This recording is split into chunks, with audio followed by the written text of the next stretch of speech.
गंवार सास। ममता ने अपने बेटे को पढ़ा लिखा कर बड़ा आदमी बनाया। अब वो शहर में अपने परिवार के साथ रहता है। एक दिन ममता का बेटा रोहन अपनी पत्नी आलिया से कहता है, अरे आलिया, सुनो, माँ अब से गांव में नहीं रहेगी। वो हमारे साथ यहीं रहेंगी शहर में। उनका कमरा आज नौकर से बोलकर अच्छे से साफ करवा देना। ओह, आज तो मेरी किटी पार्टी है, फिर मुझे जिम और फिर शॉपिंग। ठीक है, कल करवा दूंगी। अच्छा, लेकिन माँ के सामने ये कपड़े नहीं चलेंगे। हाँ, तुम्हें साड़ी या सूट पहनना होगा। अरे बिल्कुल भी नहीं। मेरे मम्मी पापा ने इतना पैसा लगाकर शादी इसलिए नहीं की थी कि मैं अपनी मर्जी के कपड़े पहन ओढ़ भी ना सकूं। अरे चलो, गुस्सा मत हो, लेकिन कुछ दिन तो माँ की खुशी के लिए कर सकती हो ना। लेकिन आलिया मानती नहीं। माँ आती है सिंपल सी साड़ी, झोला और चप्पल पहनकर। अरे रोहन, मैं इनके साथ कैसे रहूंगी? मेरी फ्रेंड्स क्या कहेंगी? ये तो पूरी गंवार लग रही है। आलिया, माँ गांव में रहती थी इसलिए ऐसी हैं। तुम आज ही माँ के साथ जाकर उनकी पसंद की शॉपिंग करवा देना। इनके साथ घर के अंदर रहना मुश्किल है, बाहर तो मैं कभी भी ना जाऊं। रोहन को आलिया पर गुस्सा आ जाता है। माँ, ओ माँ। हाँ बेटा।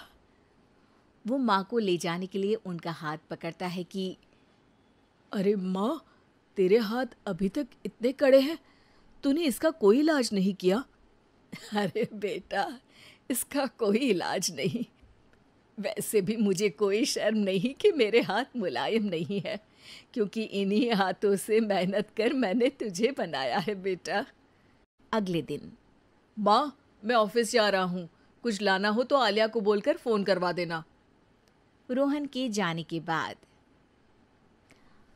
आप ना आज कमरे में ही रहिएगा, घर में पार्टी है, मेरी सहेलियां आ रही हैं, मैं उन लोगों के सामने आपको नहीं ला सकती हूँ। ठीक है बहू, लेकिन तुम कहो तो मैं कुछ खाने को बना दूँ तुम लोगों की पार्टी के लिए। वो लोग सिर्फ कॉन्टिनेंटल या थाई फूड ही खाते हैं। कोई बात नहीं, कभी इंडियन खिलाने वाला कोई मिला नहीं होगा ना। मैं बनाकर कमरे में चली जाऊंगी। जैसे आपकी मर्जी। आलिया के घर उसकी दोस्त आती हैं, पार्टी होती है।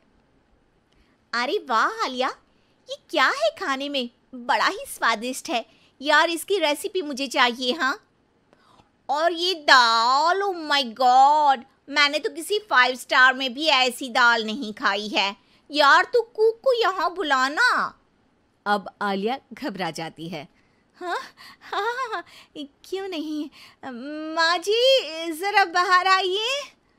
आलिया की सास सिंपल सी साड़ी और गांव के अंदाज में आती है।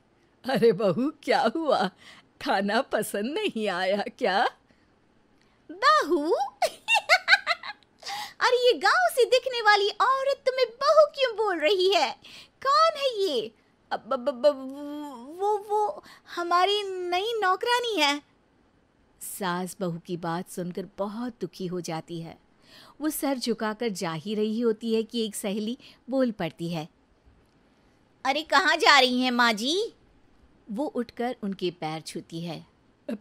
जीती रहो बेटा। क्या है ना, आपकी शक्ल बिल्कुल मेरी माँ जैसी है।